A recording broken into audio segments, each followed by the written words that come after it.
Well, we're playing that theme song again. We haven't done it in a while, but we're going to do it now and go out to the West Coast, out to Hollywood, California, where Michael Snyder is standing by to tell us what's not happening in the entertainment world.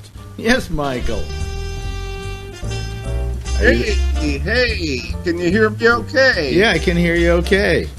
All right, we're on the old machine here and ready to lay out what's new and exciting in films over the past few weeks. We do take some longer breaks than usual, so we're going to do a little catch up. But let's get out there and see what's available. Let Him Go brings together a time-tested, star-powered pair of actors, Kevin Costner and Diane Lane, and places them at the heart of a fairly compelling combination of drama and thriller about a retired sheriff and his wife, Costner and Lane, of course, who live on a ranch in Montana during the early 60s.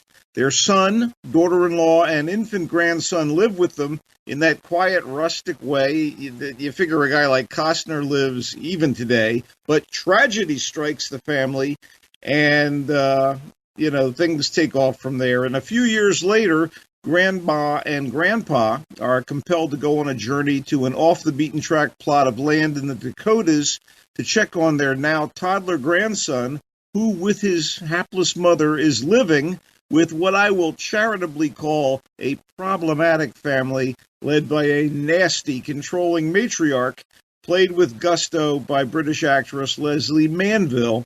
It's a real detour from the sort of roles that Manville has had in highbrow stuff like Phantom Thread and tender character studies like Ordinary Love, but she is really on point here.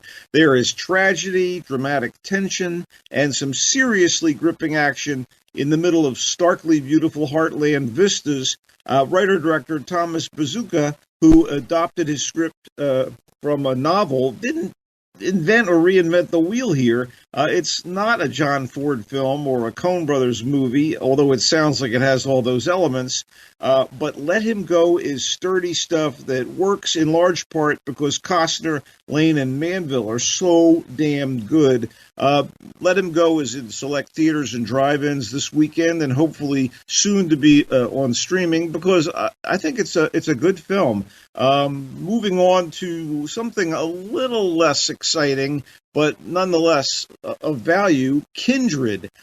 Toying with some familiar tropes, Kindred, which is shot mostly at a large manor house in Ireland, is an unsettling mystery with a whiff of psychological horror. Charlotte, played by a talented newcomer named Tamara Lawrence, discovers she's pregnant and also finds herself seemingly trapped in this stately but somewhat run-down home belonging to her boyfriend mother.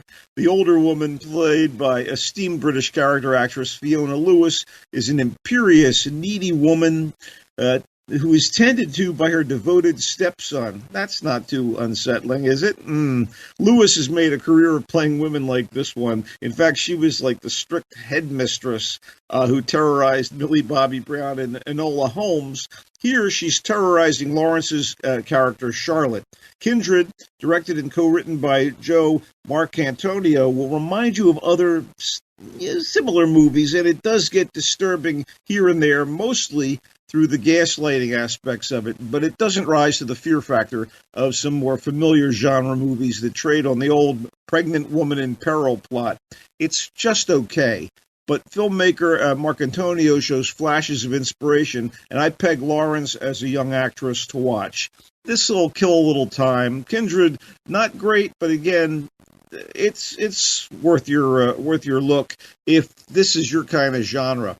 All right, let's get to something from a couple weeks ago that has caused a lot of tumult and maybe even impacted this year's presidential election to a certain extent. Borat subsequent movie film.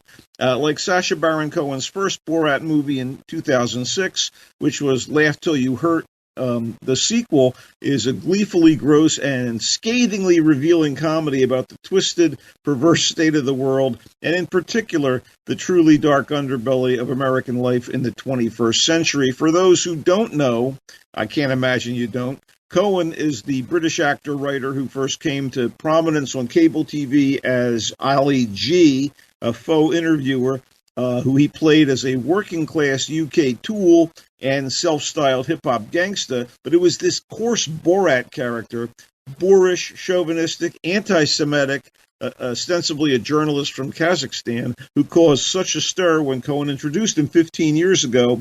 In the current movie, Borat is ordered to deliver a bribe from the Kazakh government to Mike Pence. Thus, Borat is in the U.S., only this time accompanied by his long-neglected, near-feral teenage daughter, who eventually becomes part of his mission. Despite Borat's renown, he somehow, people don't know him. There are so many American idiots that buy into the fact that this is a character. I mean, he's using outlandish disguises, and yet he's able to continue this specialty, which is ambush interviews with the clueless, like this jaw-dropper with Rudy Giuliani.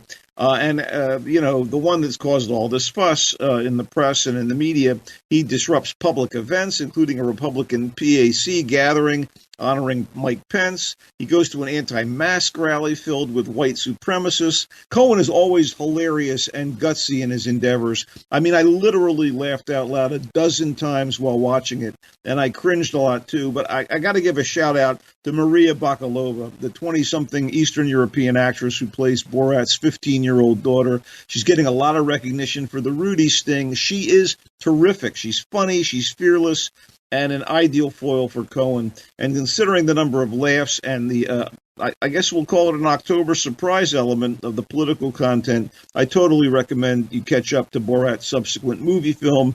If you haven't seen it, it's pretty hilarious stuff, and it's got a lot of really great inspiration by Cohen and Ms. Bakalova. The director, Jason Wallner, may have just yelled action and ran for cover. That's okay. And I probably hurt myself laughing a little more while watching the first I have to disagree with you a little bit. This is not as good as the original Borat. This is just more of the same, and he really knows he can't use Borat, because Borat is so well known, so that's why the daughter comes into play. That's why she was able to do Rudy Giuliani and get away with it. But I question how many of these people are setups and how many of these people are really being snockered. I think a good majority of them already know what's going on and are playing along with it, and but I don't think as many people as you think in the film are being duped.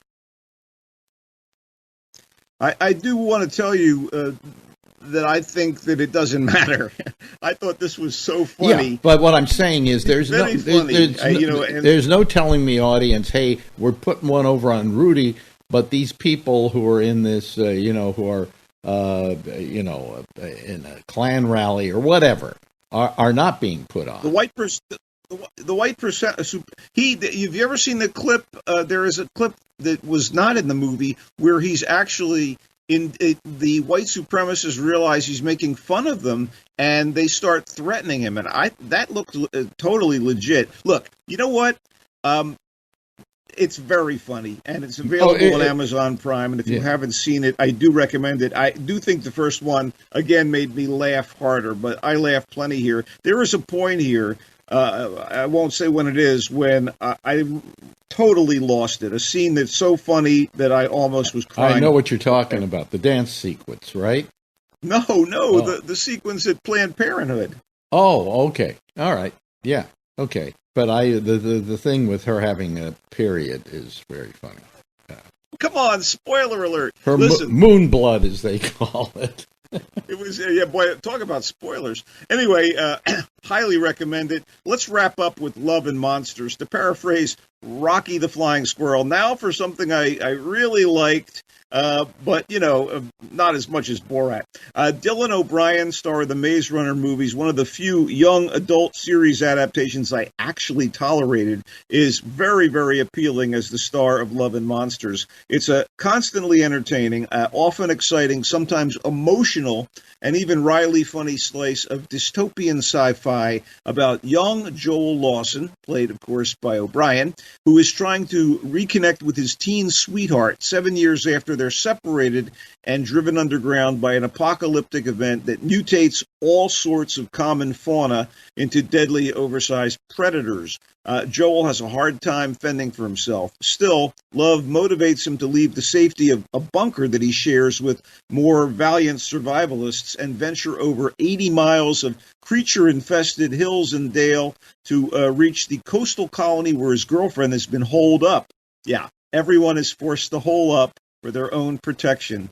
Remind you of anything? Anyway, pandemic parallels aside, Love and Monsters is a tense journey through a dangerous landscape with all sorts of beasties and a satisfying coming-of-age movie propelled by the seemingly inexhaustible fuel of young romance. O'Brien is very good, and the supporting cast complements him well, especially the great Michael Rooker of, among other movies, Guardians of the Galaxy, who is a grizzled older man here who has figured out how to navigate the treacherous surface world and tries to help Joel cope with the peril and find his way to the girl.